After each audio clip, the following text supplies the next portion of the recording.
সীমান্তে ওই ধরনের কোনো উত্তেজনা নেই। সীমান্ত অন্যান্য সময়ের মতোই একই অবস্থা চলছে।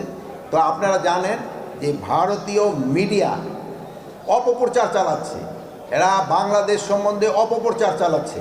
এটার জবাব কিন্তু আপনারাই দিতে পারেন সত্যি ঘটনা প্রকাশ করে। ওয়ালটনের পণ্য কিনে জিতে নিতে পারেন নগদ 20 লক্ষ টাকা। Double million offer, Walton fridge কিনে পেতে পারেন 20 লক্ষ টাকা, রয়েছে কোটি কোটি টাকার নিশ্চিত উপহার। এটা ভারতের মানে এই কবে একটা নগণ্য প্রচার, একটা মিথ্যা প্রচার, এটা অন্য দেশের প্রতি যে করতে পারে এটা শুধু ভারতীয় মিডিয়াই পারে, অন্য কোনো দেশের মিডিয়া মনে হয় এরকম পারে না। এটার প্রতি উত্তর আপনারা সত্যটা প্রকাশ করে আপনারা দিবেন। আপনারা আমরা যারা এই দেশে আছি আমরা সবাই একসাথে এটার প্রতিবাদ করব। জুলাই বিপ্লবের পরে এই যে যে একটা পরিস্থিতি, আপনারা এখানে একটা আসছেন যে একটা যে কোনো কিছু হয়, একটা দুর্যোগ বা কোনো কিছু, এটা কিন্তু সময় দরকার হয় এটা আবার পুরা ওই পূর্বাবস্থা ফিরে আনতে।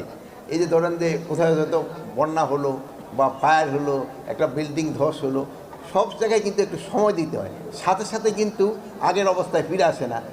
যেমন আগুনটা নির্মাণ হয়ে গেল, বিল্ডিংটা আবার সে আগের অবস্থায় ফিরে আসবে না, এটার জন্য কিছু সময় দিতে হবে। আপনারাও জানেন জুলাই বিপ্লবের পরে যেই পরিস্থিতি ছিল ওই পরিস্থিতি থেকে আমাদের উত্তরণের জন্য সময় দিতে হবে। আগে যে ওই সময় যে পরিস্থিতি ছিল ওর থেকে কি আরও উন্নতি হচ্ছে না? বলেন আপনারা, হয়েছে কি হয়েছে না? হচ্ছে। তা আপনারাই বলতেছেন ওর যে উন্নতি হচ্ছে, তা আস্তে আস্তে আরও উন্নতি হবে। ভলান্টিয়াররা কিন্তু এরা কোনো পয়সার বিনিময় নেয়, বিনা পয়সায় কিন্তু এরা জনগণের সেবা করে যাচ্ছে। আপনি এদের এই জনসেবাটা আপনারা যদি ভালোভাবে প্রকাশ করে দেন তবে কিন্তু ওরা আরও উদ্বুদ্ধ হবে এবং এই কাজে কিন্তু আরও অনেকেই চলে আসবে। তাই আমি আপনাদের কাছে অনুরোধ করব, আপনারা এদের এই যে সেবা, এই সেবাটা সবার কাছে আপনারা প্রকাশ করবেন এবং আমাদের যেন আরও এই আমাদের এখন প্রায় 68,000 আছে না, 55,000-এর মতো আছে, এটা যেন আমরা যেটা খুব তাড়াতাড়ি এটা যেন 62,000-এ উন্নীত করতে পারি। আমরা প্রতি বছরেই এই ভলান্টিয়ারদের সংখ্যা বাড়ানোর চেষ্টা করব।